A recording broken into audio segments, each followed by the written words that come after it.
Dream 11 ने अपना एक नया एप्लीकेशन लॉन्च कर दिया और ये फैंस के लिए क्यों फायदेमंद होने वाला है, क्योंकि आईपीएल के शुरुआत से अगर आप देखें जो लोग फैंटेसी खेलते हैं उनके जहन में यही सवाल था कि अब कब फैंटेसी ऐप वापस आएगा। तमाम इलीगल तरीके से भी वो खेलते हैं, लेकिन एक नया तरीका उनको फाइनली मिलने वाला है। लेकिन अफसोस ये जरूर है कि आईपीएल खत्म होते होते मिलने वाला है। तो ये ऐप को यूज कैसे करेंगे, इसमें फायदेमंद क्या होगा, इसके बारे में आपकी पूरी जानकारी मिलेगी। अखिल भाई हमारे साथ है, इसी पर चर्चा करेंगे कि क्या जो ये एक नया तरीका है ड्रीम 11 का नया ऐप लाने का, क्या एक तरीके से संकेत भी है कि अब ये फैंटेसी रूप में भी वापस आने वाले हैं। ड्रीम 11 की कोई भी अपडेट हो, फैंस हमेशा जानने के लिए काफी एक्साइटेड रहते हैं, क्योंकि अगस्त 2025 में जो हुआ था, सरकार ने अचानक से फैंटेसी ऐप्स को बैन किया और कार्रवाई भी की गई। लेकिन अब ऑनलाइन गेमिंग ऐप का एक नया रूल भी लागू हो चुका है। लेकिन ड्रीम 11 ने जो है नया प्लेटफॉर्म लॉन्च किया है, क्या ये प्लेटफॉर्म आपको भी और भी आसान भाषा में समझाएंगे ग्राफिक्स के जरिए। तो ग्राफिक्स आपकी स्क्रीन पर है।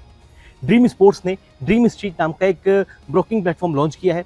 मकसद भारत में निवेश यानी कि इन्वेस्टिंग को आसान और सुलभ बनाना है। प्लेटफॉर्म में एआई और डाटा ड्रिवन इनसाइट्स की इस्तेमाल किया जाएगा। सेबी रजिस्टर्ड एक्सपर्ट्स यानी कि आरएएस और आईएएस की मदद से स्मार्ट निवेश के फैसले आसान होंगे। खास तौर पर पहली बार निवेश करने वालों के लिए ये डिजाइन किया गया है। शुरुआत में स्टॉक्स और ईटीएफएस में निवेश की सुविधा मिलेगी। जल्द ही एफएनओ एंड आईपीओ प्लेटफॉर्म पर भी उपलब्ध होंगे। यूजर्स एआई असिस्टेंट वेडा से मिलेगा गाइडेंस। आने वाले समय में नए फीचर्स से जोड़कर निवेश और आसान बनाया जा सकेगा। और कंपनी का जो लक्ष्य यानी कि ड्रीम 11 स्पोर्ट्स का जो एकमात्र टारगेट है वो ये है कि इसमें ज्यादा से ज्यादा भारतीयों को शेयर बाजार से जोड़ना है। अब इसमें एक सवाल ये उठता है कि ये ब्रोकिंग प्लेटफॉर्म क्या है। अब ब्रोकिंग प्लेटफॉर्म का जो मतलब है वो आपको बताते हैं। ब्रोकिंग प्लेटफॉर्म का मतलब ऐसा ऐप से होता है, एक ऐसे ऑनलाइन प्लेटफॉर्म से है जहां पर आप शेयर बाजार में खरीद फरोख्त कर सकते हैं, यानी कि बाय और सेल कर सकते हैं। और भी आसान भाषा में अगर आपको मैं समझाऊं तो शेयर मार्केट में निवेश करने का ये ऑनलाइन का सबसे बेहतरीन गाइडेंस है। बिल्कुल। तो यहाँ पर अगर आप देखिए फैंटेसी ऐप आपके एक तरीके से यहाँ पर ड्रीम 11 पर आप खेलते थे, लेकिन ये कहीं ना कहीं आपको शेयर मार्केट से जोड़ने की कोशिश करेगा और ये बहुत अच्छी पहल भी रहने वाली है, क्योंकि इसी बहाने क्या होगा ना कि लोग ड्रीम 11 के जरिए उस चीज़ों को बेहतर समझेंगे। वरना कई बार होता है कि कहीं ना कहीं से लोग यही फैंटेसी ऐप के जरिए पैसा कमाने की कोशिश करते हैं और गलत गलत जगहों पर इन्वेस्टमेंट करते हैं। नुकसान उन्हीं का होता है। लेकिन इसमें एक नुकसान अभी भी है, क्योंकि जो लोग फैंटेसी पे टीम बना के खेलते थे, पैसे कमाते थे, उनके लिए इसमें क्या फायदा है। उनके लिए अगर आप देखिए फायदेमंद तो ये ना कि यहाँ पर उतना रिस्क के चांसेस नहीं है। एक तरीके से शेयर मार्केट वाला मामला आ गया है, ये उस फैंटेसी से बिल्कुल अलग चीज़ है। अब यहाँ पर अगर आप देखेंगे, जैसे कि आपने बताया भी, जो आपने समझाया पूरा, कि इसमें वो फैंटेसी वाली बात नहीं है, लेकिन आपके लिए कहीं ना कहीं सेफ्टी ज़्यादा है। लेकिन यही देखना पड़ेगा कि फैंस कब तक समझते हैं। लेकिन अगर फैंटेसी के पॉइंट ऑफ व्यू से हम बात करें कि ड्रीम 11 का जो मामला है जो कोर्ट में गया हुआ है, क्या वहां से कुछ संकेत मिल सकते हैं, क्योंकि जो लास्ट हियरिंग हुई थी वहां पर कहीं ना कहीं सरकार के पाले में बोलते कि भाई अब आप क्या करोगे। सुप्रीम कोर्ट ने, क्योंकि देश के अलग अलग जो राज्यों के मुकदमों को अपने तक पहुंचाया और वहां से कोशिश किया कि सभी को एक साथ सुनवाई की जाएगी, लेकिन सरकार अभी उस मामले पर कहीं ना कहीं जवाब तो नहीं दी है। लेकिन कुछ कुछ संकेत उनके ऐसे जरूर रहे कि ऐसा लग रहा है कि उन्होंने जो मन बनाया है उसी पर अडिग रहने वाले हैं। और दूसरा, सरकार की तरफ से ये भी चीज़ साफ हो चुकी है कि अगर आप किसी भी तरीके से वापस फैंटेसी बनाने की टीम कोशिश करेंगे, पैसे के जरिए लोगों के पैसे लेंगे और फिर आप उनको मतलब वो एक लालच देंगे कि आप पैसे लेके टीम बनाओ, आपको फायदा होगा, उस पर भी आपके ऊपर 2 लाख का जुर्माना लग सकता है और फैंटेसी ऐप हमेशा के लिए बैन भी हो सकता है। इसके लिए पर अखिल भाई एक चीज़ और मैं यहाँ बीच में रोकना चाहूँगा, जो तमाम फैंस का भी सवाल रहता ही है कि चलिए सरकार ने ये नियम बना दिया है लोगों को रोकने के लिए, और अभी 1 तारीख से 1 मई से तो ऑनलाइन गेमिंग का एक्ट नया आ गया, उस पर भी एक्शन रहेगा कि आपको जेल भी जा सकते हो। उस पर पैकेज भी है, अगर आपने अभी तक नहीं देखा है आप स्पोर्ट्स नाउ पे जाके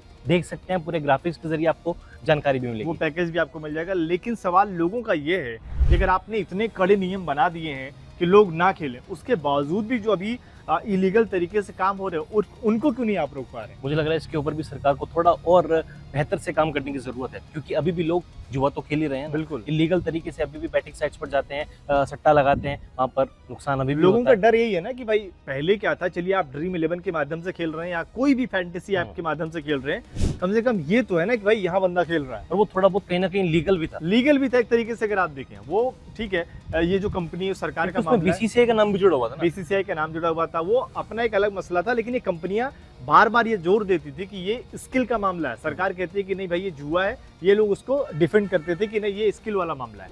अब यहाँ पर अगर आप देखें जो ये वेबसाइटें कुछ ऐसी चल रही हैं, आप गूगल क्रोम से जाकर कुछ वेबसाइटें ऐसी हैं जहाँ पर आप टीम बना सकते हैं, जो व्हाट्सएप टेलीग्राम के जरिए चैनल चल रही है, ये तो बिल्कुल। पूरी तरीके से इलीगल है ना। अगर आपने एक्शन लिया है, जो फैंस हमारे कमेंट बॉक्स में लगातार सवाल उठाते हैं, ये वही सवाल है कि अगर आपने एक्शन लिया तो इन पर एक्शन होना चाहिए।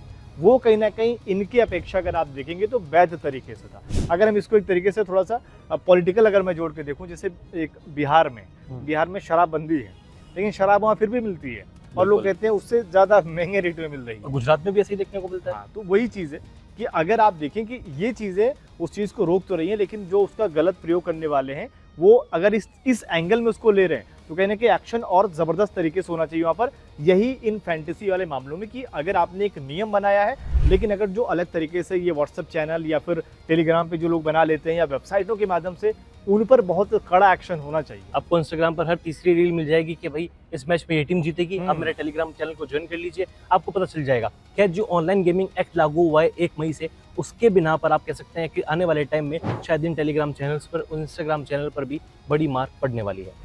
अब ऑनलाइन गेमिंग के जो रूल है उसमें क्या रूल्स हैं, इसमें यूजर्स को सुरक्षित रखना है, फाइनेंशियली फ्रॉड और एडिक्शन को रोकना है और गेमिंग इंडस्ट्री को क्लियर फ्रेमवर्क देना है। इसके लिए एक नई संस्था का गठन भी किया गया है, online gaming authority of India, जिसको हम OGAI के रूप में भी जानते हैं। यानी कि शुभेंदु भाई, OGAI का जो जिस तरीके से नई संस्था का गठन किया गया है, ये शायद वो संस्था इन टेलीग्राम चैनल्स के लिए, इंस्टाग्राम प्लेटफॉर्म के लिए काम कर सकती है। बिल्कुल, तो यही मकसद था कि हमने आपको शुरुआत में उस पर डिस्कस भी किया और बाद में नियम भी बताया कि ये चीज़ें हैं जो अगर आप इस तरीके से ऐप के ज़रिए अगर आप टीम बना रहे हो, अगर आप खेल रहे हो, तो आप लपेटे में आने वाले हो। आज नहीं तो आप अगले 1 महीने बाद या कुछ दिन बाद जरूर लपेटे में आओ, क्योंकि कई बार क्या होता है ना, लोग ऐसे जो वेबसाइटों के जरिए कहीं ना कहीं टीम बनाकर खेल रहे होते हैं, टेलीग्राम के जरिए कहीं चैनल पर खेल रहे होते हैं और जहाँ खेल रहे होते हैं वहाँ एक ठीक ठाक अमाउंट इनका इकट्ठा हो जाता है। अब तो नहीं खेलते? मैं नहीं खेलता भाई, मैं तो तब भी नहीं खेलता था, लेकिन हाँ, ऐसा नहीं कहूँगा कि जब ड्रीम 11 था तो कई बार मैंने खेला है, ऐसा नहीं कि तब खेला नहीं है, पर वो छोटा अमाउंट में। और इसीलिए अगर आप देखें, जो तमाम फैंस है उनका यही कंसर्न था कि देखिए, अगर सरकार ने इन ऐप्स को बैन किया है, बैन की जगह अगर इनको बहुत सही तरीके से एक तरीके से उसको मॉनिटर करते हैं कि जो उसमें पैसा लगाकर खेला जा रहा है उसकी संख्या एक सीमित कर देते हैं, उसमें विनिंग अमाउंट एक सीमित कर देते, ताकि उससे इतना भी लॉस ना हो जाता है कि आदमी का घर चला जाए, उसमें किसी की जान चली जाए। मतलब होता नहीं कि अगर आप उसमें फन है तो थोड़ी सी फैंटेसी रहती तो मजा आता। तो चलिए, ये एक ड्रीम 11 की एक नई प्लेटफॉर्म की शुरुआत होने जा रही है। इस पूरे मुद्दे को आप कैसे समझते हैं, इस वीडियो पर आपकी क्या राय है, कमेंट कर बताइए।